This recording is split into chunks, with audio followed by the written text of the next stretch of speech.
Episode 20, brother. Episode 20. Hit the milestone. That's a monument. Yeah, big milestone. The first one. Yeah, man. How you doing? Good. Welcome to the Road to Black podcast, listeners. Thanks for everyone for tuning in for the last 20 or so weeks. It's been fun so far. It's been a blast. Got some good feedback. I don't know, man. It's been a good week so far. I'm doing good. Yeah, man. I have no complaints either. I trained today. Today was pretty busy. Had a lot going on in the morning, and then trained at noon, and man, had a bunch of stuff going on after training, and pretty much just cleaned my mats and sat down here to the podcast. So it's been one thing after another. So it's been awesome, and I will say, I'm gonna give a little dig on IBJJF. I actually clean my mats. I don't leave them thirsty. I don't leave them wanting for more. You know, they get a good. They get disinfected. They get disinfected. That's good to hear. So let's set up a little tournament over there. Those clean mats. I think that's coming. By the way, that's gonna happen at some point. Yeah. Yeah, I was talking, not necessarily a tournament, but I was talking to my training group today, and it seems like things are starting to calm down numbers-wise around here, and we're talking about bringing on maybe another person, and then come spring, we want to, the back of my house backs up to a big park, so we want to, either source some rollouts or get, some planks and set my mats up and go train get out a bigger at the park space. and get a bigger space Open. and just get some more people and that are. So I've got a few people that are talking to me and trying to get in here. So really? Hoping to expand a little bit. Expand that out. Maybe we can the days that we're in the park, we can have more people, have a little barbecue, and just enjoy. That'd be fun. Yeah. Maybe you should expand that building you're in and over into your lovely neighbor's yard. You know, her big complaint is that, oh, dude, Don't get me started on that. You're parked on her property, bro. Yeah, I've got like a foot. So for the listeners, I've got a really, really bad neighbor, and I'll tell a little bit of the backstory. I won't go too crazy Is with her it. name Karen? Her name's Kathy. So close. Close enough. My buddy now calls her curbside Karen because she just constantly monitors where my cars are parked. Oh yeah. I should have sent you a picture. I saw the note she wrote, and you were like she said the ninth neighbor in 3 years or something. The eighth person is. So her whole life has just probably been just pestering the person that's lived next door to her. It's so funny on that letter. In fact, I've got it right here. I'm just going to read it. I'm going to read part of it. It says, in the past, I've gotten along with everyone who has lived in that house. I think that was 6 different families. I have lived here for 9 years. If you have to put that in your letter and you have to tell people that I've gotten along with everybody, it makes me feel like you haven't gotten along with everybody. Exactly. Right? Yeah. And the it's next probably one, why all 6 of those people moved. and 100%. you're next. 100%. And this was actually my favorite part. I have said hi to your wife twice. She did not respond. Maybe she did not hear me. We do not have to be friends, but we should at least respect each other. So the last time she said hi to Melissa was at 4:30 in the morning when it was 12 below zero, and she was coming off of a 12-hour night shift or a 14-hour night shift in a 90-plus hour work week. Not a great time. Sorry, I didn't take the time to respond. I know, and she was like 2 doors down. By the way, she was out there like shoveling snow, right? So it was like she's 2 doors down. She's like screaming, "Hello!" You know, and it's like 4:30 in the morning. She comes off a 14-hour night shift, and it's like this is not the time to have salutations. Right, exactly. Okay, like just let it go. Exactly. But my car was parked. This has been a constant battle. Before we even bought this house, she was we showed up to do our final walkthrough, so we hadn't even taken ownership, and she comes up to us as we get out of the car on the final walkthrough day, and she starts talking to us about property lines and fencing, all of which for the fencing she owns, by the way. So I was like, oh, this is awesome. Setting precedents. Yeah, setting precedents. So now we get this parking thing with my car that is like a foot over her property line, supposed property line. Oh man. So yeah, she's gonna love the BJJ barbecues. Let me tell you. Oh, she's gonna love them. I can't imagine what she thinks is going on in here. My friend, you know, and they come over, they park in front of her house too. So. Oh man. You know, I can't imagine what she thinks we're doing in here. So, because it's just you know. Yeah. You know what it sounds like. Oh man. So. Well, it sounds like that's cool. You guys got some. It's gonna be nice once the weather breaks out there, and yeah, it'll be cool. COVID's dying down. Get some more people out there training. Yeah, it's awesome. I didn't realize. You know, I feel and still feel that there is a market for. I mean, there's 200,000 people in this town. There's a Gracie Baja gym, and there's another gym, and I'm not satisfied with either one of them. Yeah. So, you know, and clearly, if I've got a handful of people that are trying to get into my current training room, might be time to open a school. There's a need for the style of training that it's blowing up, man. That we bring to the table. Yeah, exactly. The more options people have, they're gonna find the best schools. You know, it's all about reputation, and people, you know. You haven't had the best experience from those gyms over there, and you've been around, you've been to different schools. I think you know how to grade a school to some extent, and other people are going to see that too. You know, the gyms with the vibe that are open and people want to go train. That's what it's about. Yeah. You know, if you have a good environment and people are going to want to train there, they're going to get that addicted. I'm addicted to BJJ. Yep. I'm going to go. It's not going to be, I don't want to go because this happened last week at this gym or whatever, or the vibe's not cool, or you're dreading to go. So there's a lot of opportunity. I mean, look how much it's grown here in Phoenix area over the last even 5 years. How many gyms? Oh, dude. And they're from what I can tell, they're doing well, you know, every time even some that I'll see like post on Instagram that I think like is a smaller gym. It's like, oh my God. That's a full class, you know. It's like, oh, okay. There's like people interested everywhere, you know. So obviously it's a bigger city here, metropolitan area, but 200,000 people. There's plenty of, you know, plenty of space to get some more gyms in there. 100%. Yeah, I feel the same way. So, but you're not going to be opening a gym personally if you're going to be moving back to Arizona. Yeah, that's the hang up is that you might have to have a little temporary. Just like you're doing, you know, a temporary setup. You know, I think for me, the solution to my problems already exists with what I'm doing now. Yeah. I will not have problems finding training partners. Yeah. And then I'm planning on just doing the stuff that I'm doing now, or I've got some training partners, and as things kind of calm down with COVID, I can go down to Michael Liera from Atos just opened up a gym down in Denver. Yeah. He opened Logos, and so I'm planning on going to go down and, you know, take a class every now and again and get some different looks and take classes and, you know, just kind of nomad around and or even take one of your main training partners or a couple. You go for a couple. Yeah. That might be a good idea too. It's like get some different looks and. So I don't. Did you find these extra people from downToroll.com? A few of them are on Down to Roll. One of them is a buddy of mine from the service that moved out here a while back, and he's a blue belt, and I don't think he's been training much, but he's been trying to get in. Cool. He texted me a couple weeks ago and was like, "Hey man, are you guys training over there?" And I was like, "Yeah." He's like, "I'm ready to get back at it."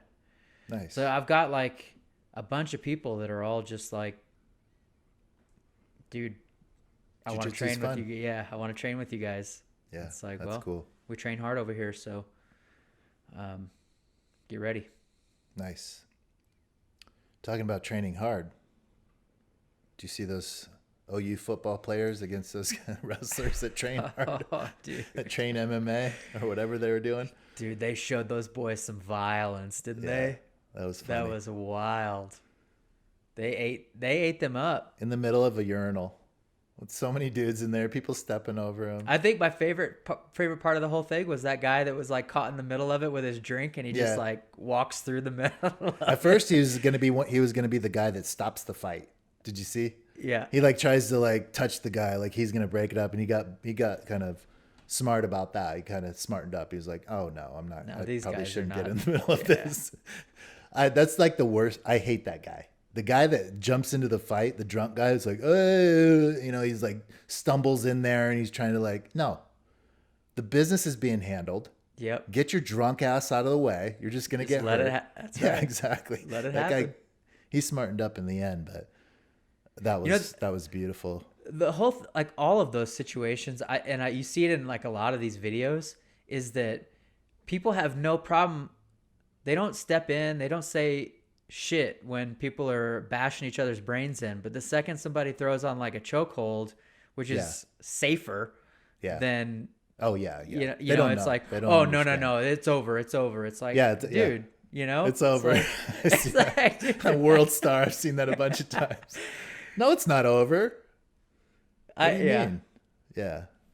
So if you didn't see the viral clip going around, it's obviously it was at a bar in the stall, in the bathroom, basically. A bunch of dudes in there. Gross looking floor, like the worst place you ever want to go to the ground and fight. And there's two OU football players. I guess the main guy's a receiver at Oklahoma. I don't know if I don't follow college football, so I don't know if he's popular or anything. But he plays there, so he's got to be good. The big time school. The clip starts is basically him and this other guy are confronting the smaller guy, right? And they're basically being the aggressor. You know, he's actually suing. Okay, the OU player that got his ass kicked, he's actually suing the other guy now. Yeah, I saw that. Which, can you fucking? I can't fucking this.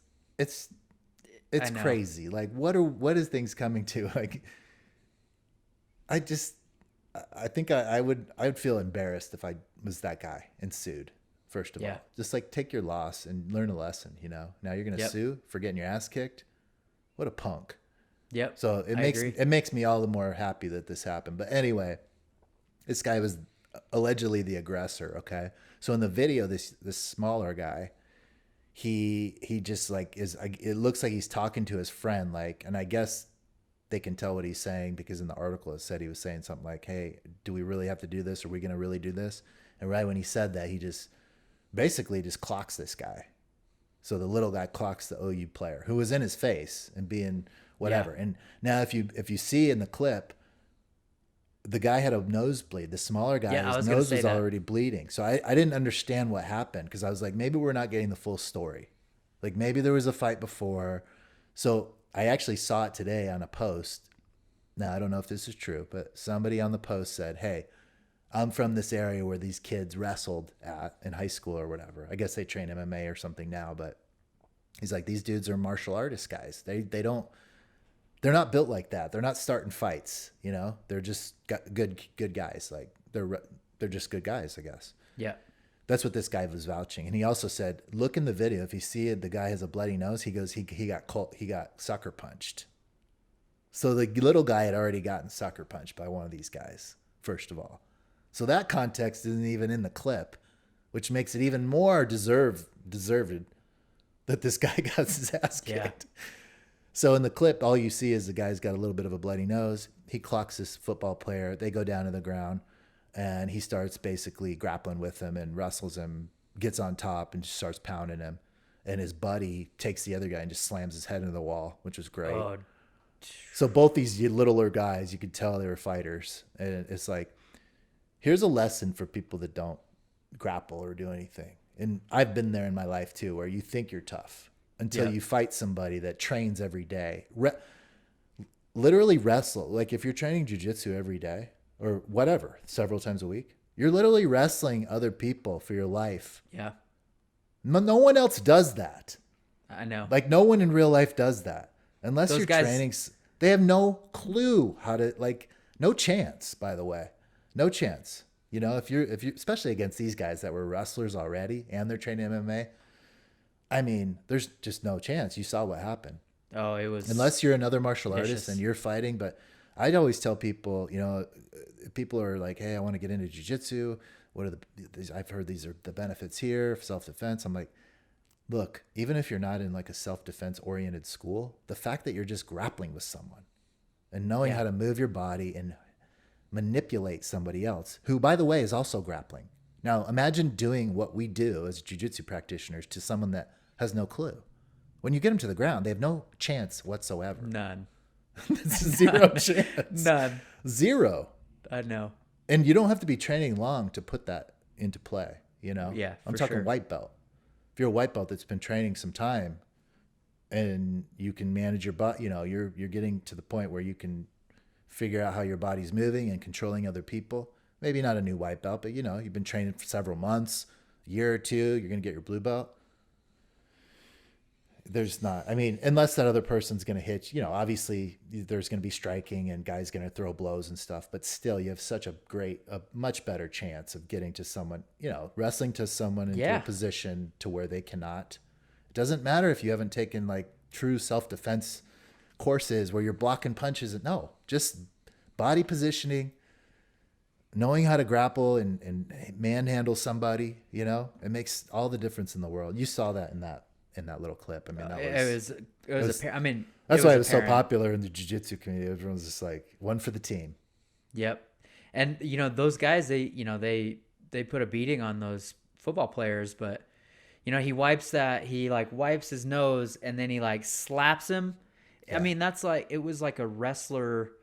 I mean, that's just like a wrestler move where you're like, you kind of club somebody, right? Like you kind of like head tap him, but he like head tapped him, slapped him, and then followed over with that right hand and closed the distance right away. Oh yeah. It was like, it was all over that guy. It was all over him, like white on rice. It was like, there was nothing fancy about it. He didn't sit there and exactly control the distance. He closed the distance, and he honestly, that first suplex on the guy probably would have looked just like the other guy if he didn't, you know, he hit one of the bystanders. Didn't have a lot of space in there. Oh man, great. That was. I just like when people get put in their place that are cocky like that, because that, you know, if that guy's doing that in there, he thinks he's a tough guy and he's probably a fucking bully.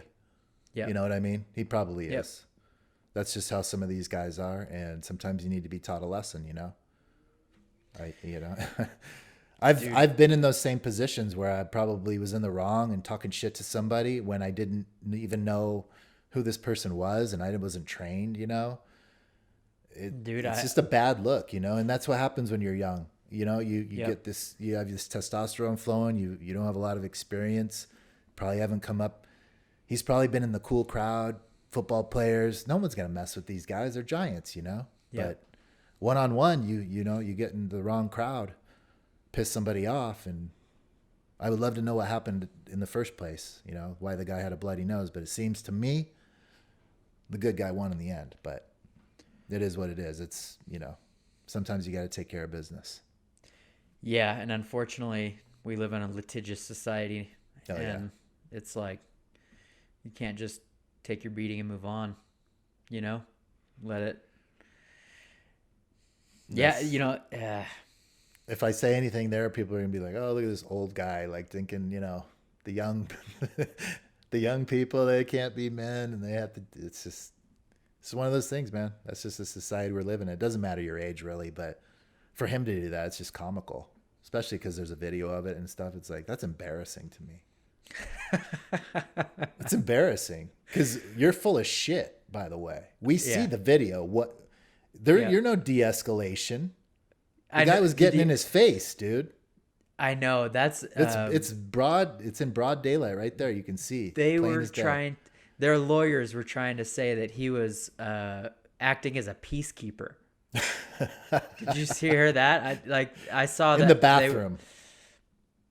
I know. Yeah, clearly looks like a peacekeeper as he's telling this guy, "Get the fuck out of here! Get the fuck out of here!" You know, and his buddy behind him is like pushing the dude. Yeah, like, okay. That guy got blasted. Oh, dude, he got. It was bad. And then when he got his face planted into the corner of the stall on the concrete, the dude stayed on top of him, and yeah. Oh yeah. It ended with him just throwing bombs down on that dude. It was a great clip. I thought no so one too. got tragically injured. It's people can die that way. I mean, fighting's never. It's never smart. I've been in a bunch of fights when I was younger. I've seen shit. I heard about stuff. You know, I knew a dude that got. I knew a tough guy, dude. He was like our toughest guy in our high school, probably. Like, I think he was all roided out, but he was just a wild kid, and he would beat the shit out of guys in fights and stuff. And he had this nemesis guy, big taller guy than him and everything. This guy was pretty stocky. This guy I knew, confident dude, probably, you know, definitely on steroids at the time. Got in a fight with this guy. I don't remember if no one was around, but I believe it was at McDonald's, and that's where we always fought in Mesa.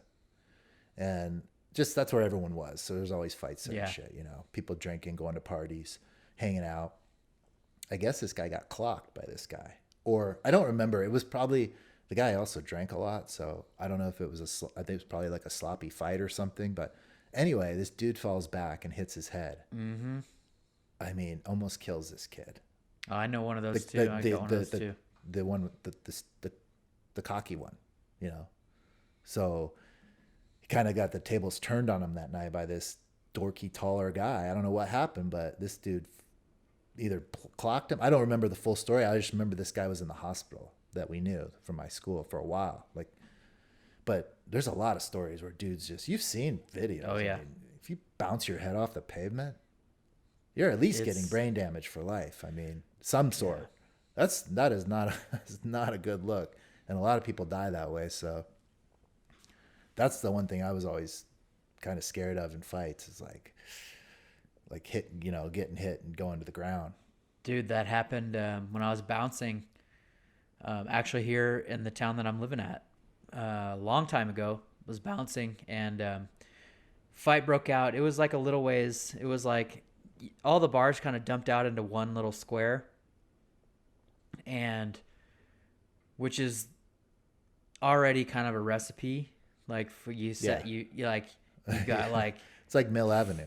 5 or 6 bars at all 130. Yeah, exactly. It's like everybody dumps out into this one little section, and there's a fight, and dude gets knocked out, bangs his head on the concrete, done, died. Really? Yeah, died. I've read a bunch of stories like that. That's sketchy. Yeah. That's why it's just always better, especially now being older. I'm just like, I mean, your temper and stuff can get the best of you, but you always got to try to walk away. You know? Yeah. I had the most humbling moment I ever had. This is a story I've never told to anyone in my life because it's so embarrassing, but it just came into my head, so I'll tell it now. My ex had a Saturn Vue, like one of these first little SUVs that came out, and it was yellow. Okay. This is a main part of the story. I had a truck, but in this particular case, this is many, many years ago, before I ever started training jiu-jitsu. I was a different man back then. I had much more of I don't know, it was just a different time in my life, you know. Wasn't as happy during that time. And I found myself having a road rage incident with these two dudes in like a dump truck or something, like these two big dudes. And I don't know what it was, but I think I flipped them off or something outside the window, and we got off. I remember very vividly because it was a moment I always regret, and I am very embarrassed by it. But I came off the off ramp, and I ended up pulling up next to these guys. I don't know what happened. I don't remember the whole incident. All I remember is being next to these guys, and I like fucking flip them off right to their face, like just, you know, and they literally looked at me and they're like ready to fight. I was like, oh my God, these guys are going to get out, And it wasn't until like right after that moment, I just realized what a douchebag I was. Cause I looked and I noticed I was driving my wife's yellow Saturn Vue. And I was so embarrassed for myself. I'm like, what kind of punk drives this ridiculous car? And then I'm going to call these two guys in this giant jump truck out, and they would have beat my ass probably. Like I was just so rage filled, I'm talking, this is like 20 something years ago, at least, but just being young and full of piss and vinegar and stupid and, thinking you're tough. And I wasn't, I didn't have any real skills or anything or any training at the time.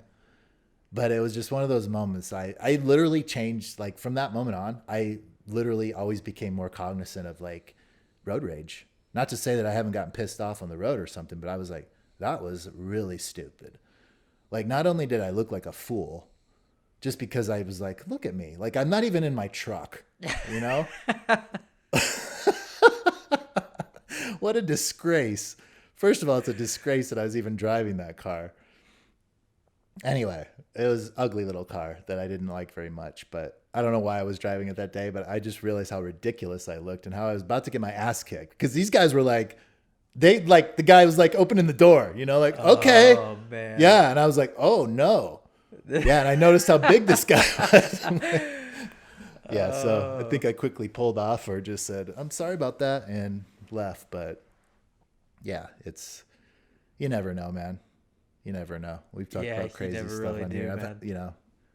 You never know, especially now with weapons and stuff people carry in their car, especially out here in Arizona. There's guns everywhere. You just have to assume that they're everywhere. Or when I lived at over in in Gilbert, probably about maybe 10 years ago, there was a Circle K by my house, and this guy comes in, buys a 12-pack. He's at the gas station, pulls his truck, gets a 12-pack. I believe I can't remember. I think he put it, he was coming out of the gas station with it. Okay. Regular dude. This guy, I remember him. He was like actually my age and stuff. He was in his 30s. This was when I was in my 30s. He comes out with this 12-pack of beer or something. He's going to fill his tank or whatever. I don't know if it was a homeless dude or some crazy person, comes up, pulls a gun on him right when he gets to the truck and tries to steal his beer and shit. This guy turns around and sees the gun, just like nonchalantly goes into his truck, takes his gun, just blasts this dude. Right there in Gilbert, right by my house. I was like, just killed this guy. Like self-defense. He got away. It was all over the news at the time. No charges pressed. Because this other guy came at him. It was crazy, man. But you never know. This is like it was in the Circle K parking lot in Gilbert. I mean, we're talking probably not a huge crime-filled city, Yeah. But I think it was like one of the number one. It was like in the top safest cities in the country. Yeah, like not that day. So I don't know, man. It's crazy. It's the Wild West out there, man. It is. I love it. It really is. Hey, we had a request from one of our listeners on a topic idea for the show, and we thought we'd just kind of expand on that. And basically, one of the listeners sent a message saying we'd love to hear an episode on how BJJ has helped both of you as business owners, and or even the flip side, and how being a business owner has helped you in Jiu Jitsu. So we thought, since we're both business owners, we could kind of talk about that a little bit, because there's a lot of entrepreneurs in Jiu Jitsu. Actually, yep, there are. It's something that this individual noticed, but I've noticed as well, especially in my class. There's quite a few people that are business owners. I was kind of thinking, why is that? Is there a reason behind that, or is that just a percentage of the regular population that are business owners or entrepreneur type people, or does jiu-jitsu draw those types of people in? Is it a certain mindset that you have, or Or on the flip side, like he said, does jiu-jitsu drive you to something? Which I think in my case is a little bit more of that. I trained jiu-jitsu when I started. I was working for a bigger corporation, just working a 9 to 5 that I worked for 20 years. But what jiu-jitsu did for me is, I don't know, it kind of gave me this empowerment, you know, in a way. Yeah, that totally. you like, it's that thing that's about jiu-jitsu that it's hard to explain to people that don't do jiu-jitsu. It's like, what makes it so great? Like, well, how does it benefit other aspects of your life? You know, you always get that. And sometimes that's hard to explain to people, you know? Mm-hmm. But I think what it is for me, at least in my experience, it kind of, to be honest, it's the hardest thing I've ever done. So I think it instilled like this determination and drive in me that I really kind of felt confident. It built confidence in me that I could do something difficult. I was really trying to think about this after this question was asked. And, you know, I think they correlate in a major way because, and it doesn't necessarily have to be that you're a business owner, but for me, it was building up the courage and the dedication and the determination to do something on my own, where I had been thinking about doing my business, having a business on my own for many years, but I was kind of like always tied to the corporate daddy, or, you know, I need the paycheck, or I'm scared to do it because it's uncertainty and it's going to be too much work.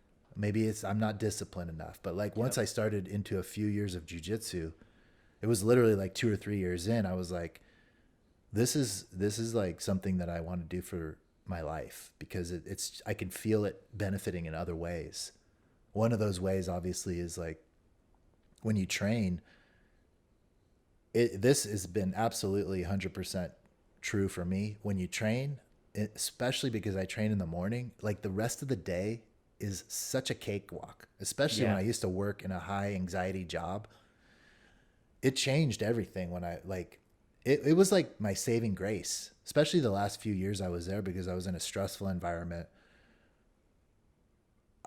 kind of a high priority, high visibility job in the company, a lot of stress, like a lot of meetings, a lot of crazy, you know, a lot of corporate stuff, a lot of money involved, business, just every day, you know, you're just going in and fighting the battle. And that's what business is in some terms, in that world, you know? So that was like, I would do jiu-jitsu, and like, once I started doing jiu-jitsu and really falling for it, I was like, oh, this is making my day a little bit less stressful. Like I felt that all the time. Like I was like, you know, cause you get the training in, you get those endorphins, you get that dump, like it's the mental of, you're excited about it. You know, you have something to look forward to the next day. You know, it's something outside of work. It's a hobby, whether it's jiu-jitsu. I'm sure other people have this with other stuff, but I never had this before. I never had something that I could focus my personal love and energy on in that way, besides family and stuff like that, for something personal.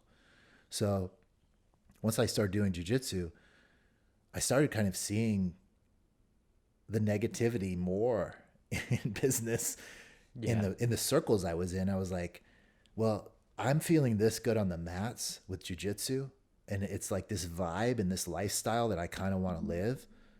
That's why I'm going to try to like move my life in that direction. It was a very selfish thing to do in some ways, but that was just what I had to do. And ultimately it led me to leaving that environment and opening my own business, because I knew I could control the vibe. Yeah. You have to formulate an off ramp.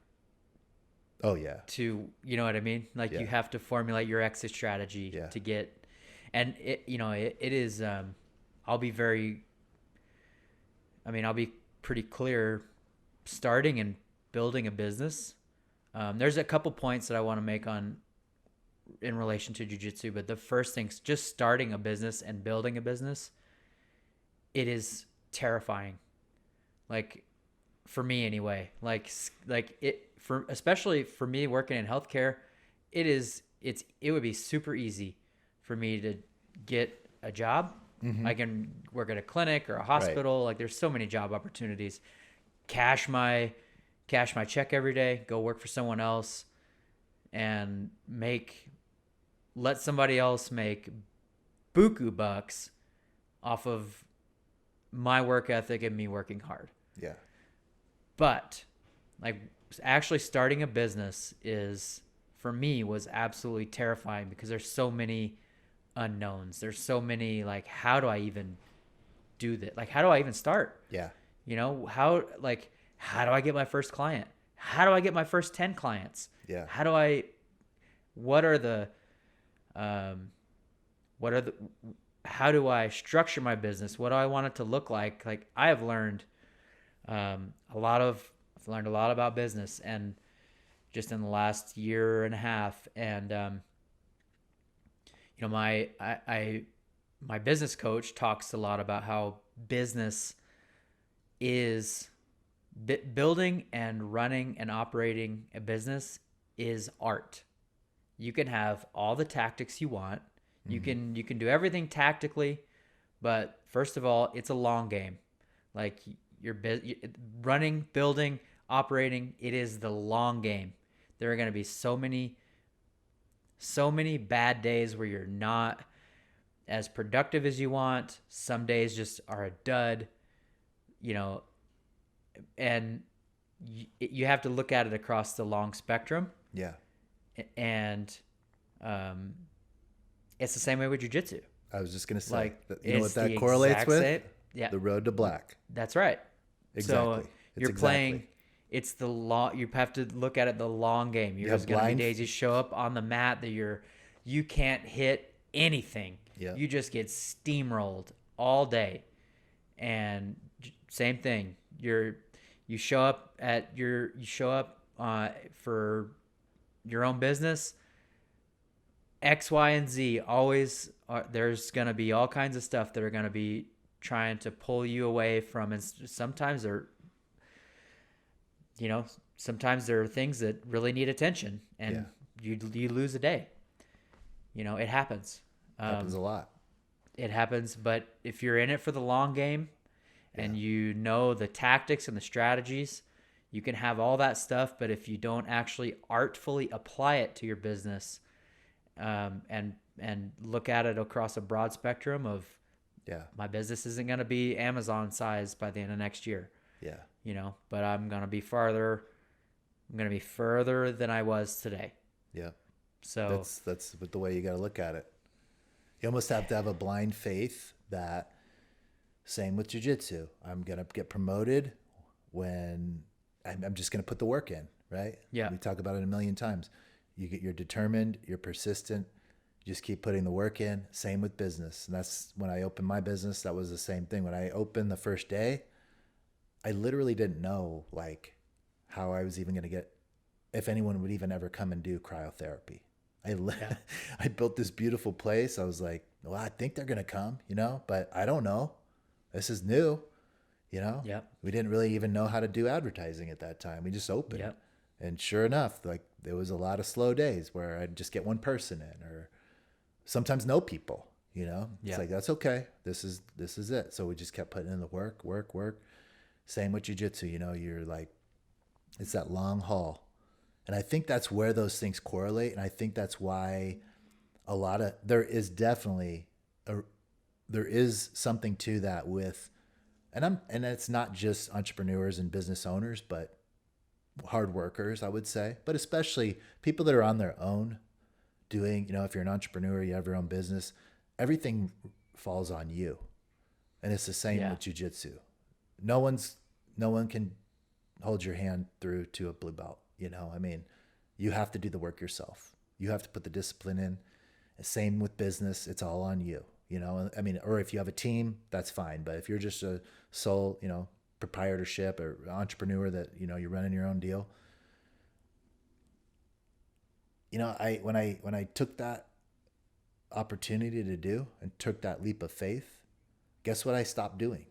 I stopped watching baseball as much. I stopped doing stupid shit that I didn't have time. Like that stuff ends immediately if you want to be successful. Now, it doesn't have to. Like being a business owner, it takes up a lot of your time. Obviously, you understand that now. All of your time. Yeah. You never stop thinking about it. You really don't, because there's no 9 to 5 o'clock.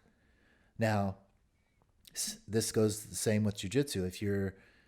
You could take a couple weeks off, and if you have a business like yours per se, maybe not yours because you're like I'm saying, there's certain businesses where even yours take a couple weeks off. What's that going to do to your business? You could slough off for 2 weeks, but it's going to negatively affect your business. Yeah, that's my 100%. Point. Yeah. Same thing with your journey in jiu-jitsu. Yeah. Take a couple weeks off, you're 2 weeks behind to where you could have been. Now, maybe jiu-jitsu is it's not as serious. It's a recreation that you're doing, but in business, it's very important that those weeks don't go, you don't have time to be sitting on the couch. And, that went away immediately for me. I realized I do not have the leisure time I used to. And I was okay with that because I would rather have a full, fulfilled quality day of things that I want to be doing, even if it's working hard all day. If I'm fulfilled in the end, it's better than working a 9 to 5, being miserable at work, and then having 2 hours at night where I'm trying to get my recreation or something, trying to unwind so I don't have to go back to the hellhole the next day. Yeah. There's something to be said about that, So I think entrepreneurs, they understand the grind, to be honest, I have a lot of friends that are entrepreneurs, and that's kind of the boat there. They understand the jiu-jitsu side of it, and they correlate well that way. It's a marathon, not a sprint. I hate to say really it, that's so true for it is, and there are man, it's ups and downs, man. Mm-hmm. And the thing that I do this, I've learned this in jiu-jitsu. I learned this a long time ago. I know that when things are like hitting and I'm like, everything is clicking, it's great, I'm loving jiu-jitsu. You're on like a high. It's like, it's like, it is so easy to go to the gym and train when you're in like this major growth spurt. And then that stops and it is like, I can't do anything right. Like there's literally, you feel just stuck. And that happens in business too, where it's just like for me, you onboard like a whole bunch of people all at once and you're like, this is awesome. You get that hit. I mean, it's a dopamine dump. You get that hit where it's like, this is fantastic. And then there's times where it's like, man, I'm not getting any new leads. I'm not getting new onboards. Mm-hmm. And initially my first reaction was like, man, what do I got to do? I need to do all this stuff. And it's like, now it's just like, I know how this goes. Yeah. I need to keep consistent with the things that I know that work. Yeah. I need to be consistent with what I do. I know that these things work. Yeah. And just keep I do it. I have a journal. Yeah.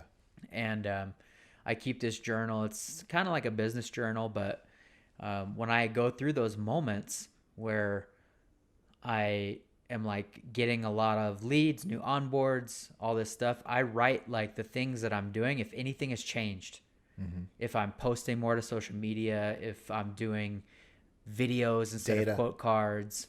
Yeah. I look at those things and say, oh, well, these are and so I try to dissect what is like, what is it that I'm doing in these times. And then when things get rough, things slow down, I'll just double down on those things. That's good. You're very organized, man.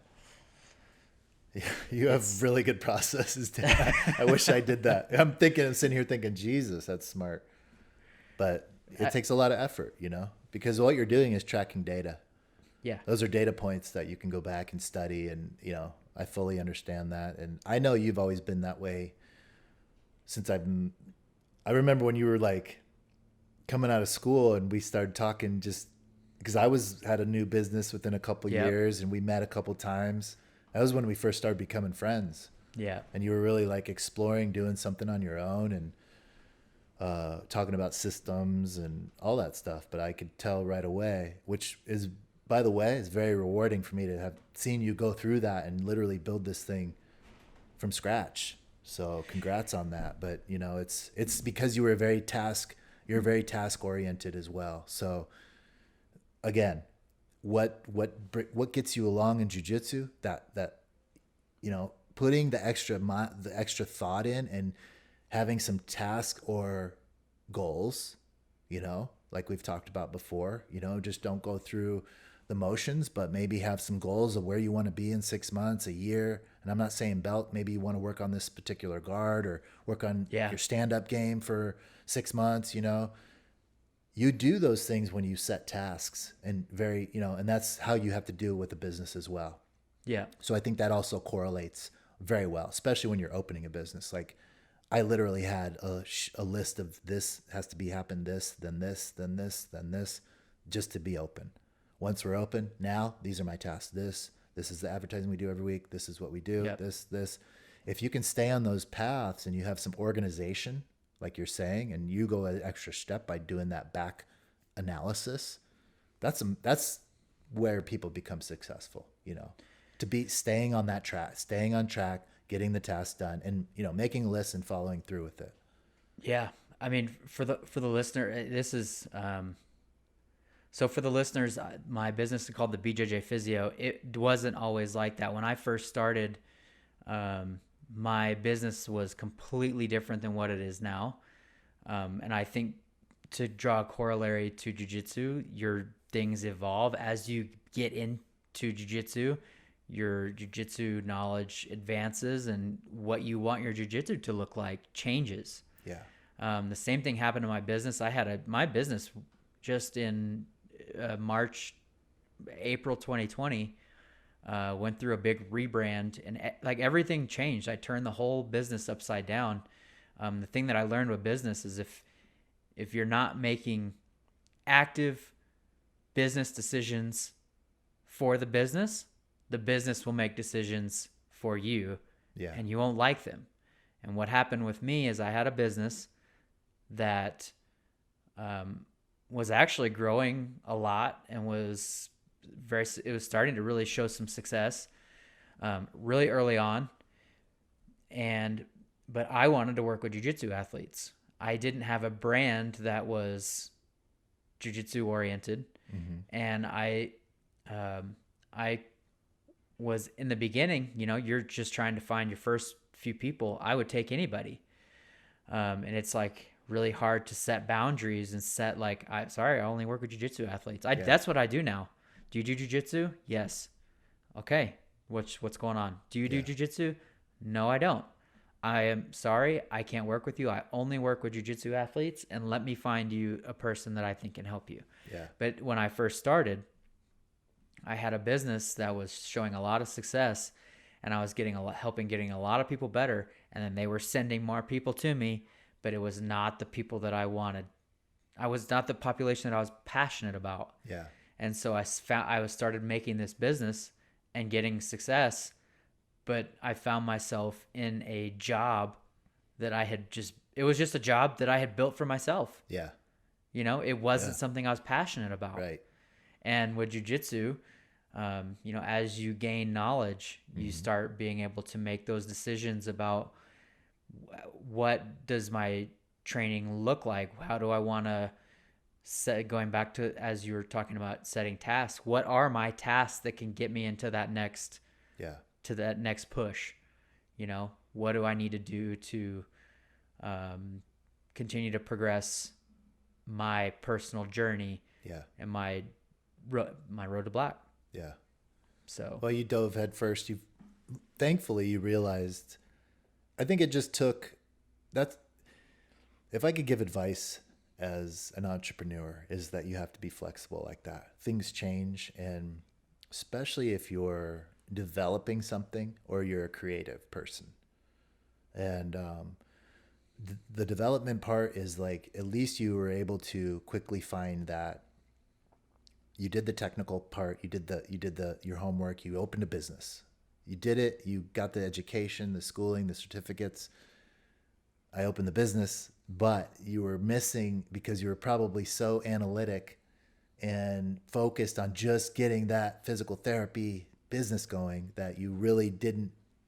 It just sometimes it takes time to get that extra thinking and thought process and to say, I'm going to take this a little bit deeper. I'm going to dive even deeper into this world of jiu-jitsu. And it makes sense that, it kind of just comes together sometimes. And you created this new brand, which was awesome that you were able to do that within at least it didn't take years and years where you figured, hey, I've been working with these people. And it's just, I really want to do jiu-jitsu athletes only. You had the courage to, okay, hasn't been that long. We can make a little shift and turn here and really, really follow my heart and follow passion and do something that I would be much more passionate and happy about, which I think worked out great for you. Same thing I've done that several times, even with my apparel brand. It's, in my opinion, it's still new. We've only been online for about 1.5 years. So I'm just getting going with that company. But I've already the first 6 months when I developed it looks not like the graphics, the logos, the name, the website, everything has changed since then. Everything. So especially when you're creating a business or a brand or anything like that, it's never, first of all, it doesn't really often happen this way. And I don't think it's good that you just create something right from scratch and it's perfect and it goes live, whatever it is, could be any business or brand, and that's it. You never make a change. Now, if you're that, then you're probably going to be very successful. And it really was an excellent idea. But most of the time, you're going to have to make some detours. You're going to have to switch things up. You're going to have to rebrand or retarget people, or that's part of the process of being an entrepreneur, is just that self, analyzing your situation, what's going on. And honestly, you start, when you're brainstorming through these things, you start thinking more. And that's probably what happened to you, is like a light bulb goes off sometimes, I can tell that on this podcast, when I started Roll Union, it was, I had a company, basically I had the name Union, and that's what I wanted to center my business around. So if you look at any of the older stuff, and I'm only 1 year old, it says Union on it, where now you'll never see that again, because in the midst of me still going through a creative process, always creating and thinking, it wasn't done when I opened. Yeah. So if I wanted to, have it perfect from the start, I would have just taken more time and then released it once it was done, or maybe it would never have been done. But my point is I started brainstorming more and more. I eventually found out what I really wanted the message and the name to be, and I branded it that way within social media. But the first few months wasn't that, but nothing's ever finalized in my experience. I'm always, I think you always have to be fresh. It's never done. You have to be, now, I have, for my apparel, the brand is Roll Union, and it will always be that. But it doesn't mean I won't have different looks or different logos, especially with an apparel thing. That's always going to change. But you have to be flexible in that way when you're an entrepreneur. And that happened with my business with Chill Fit as well. We've had to do a lot of different, we've tried some things, we've failed, we've done different experiments. It's because that's what it is to run a business. You got to feel what's right and make adjustments. And it's like that. And anything you do in life that you want to see success, you have to be malleable and really be able to take the losses and make it, make changes and advance from there. So.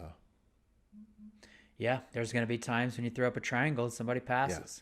There's going to be times when you try something new. It doesn't go the way you want it to. But if you just stay on the long haul, it is a make micro adjustments.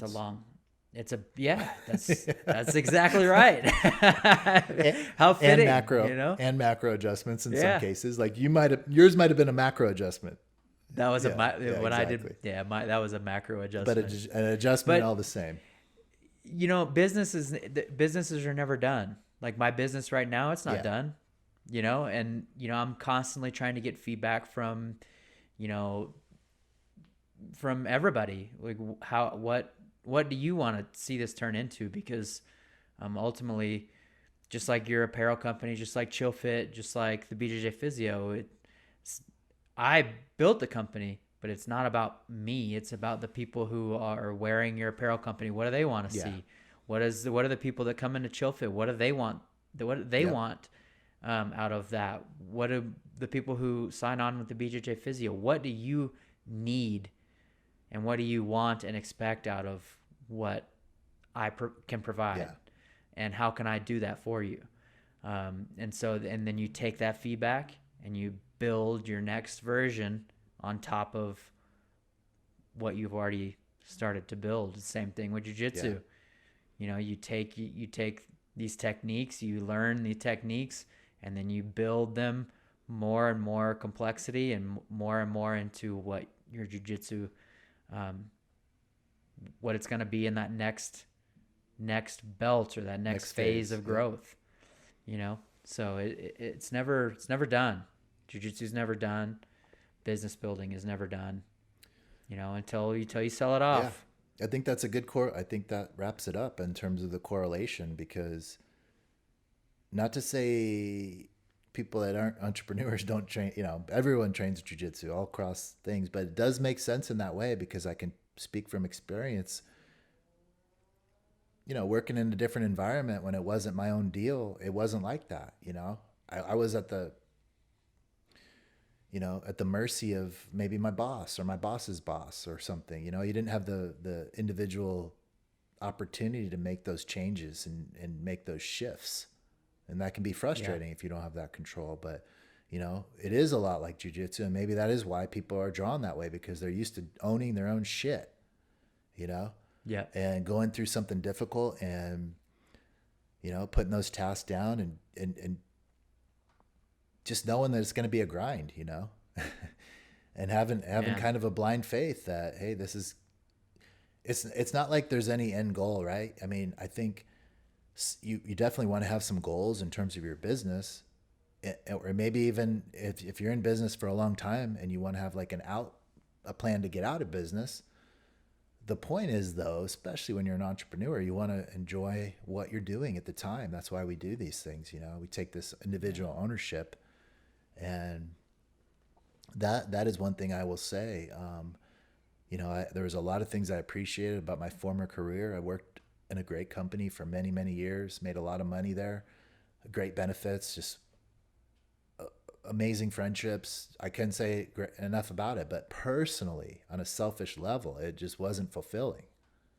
I was great at my job, but that doesn't mean shit in the end, and so you have to, for me, I can only speak for me, because I know there's listeners out there that, hey, they work a 9 to 5 and they love it. That's fine. But for me, I was like, for sure, I can't do this anymore. I have to contribute. There's got to be more meaning here for me. You know what I mean?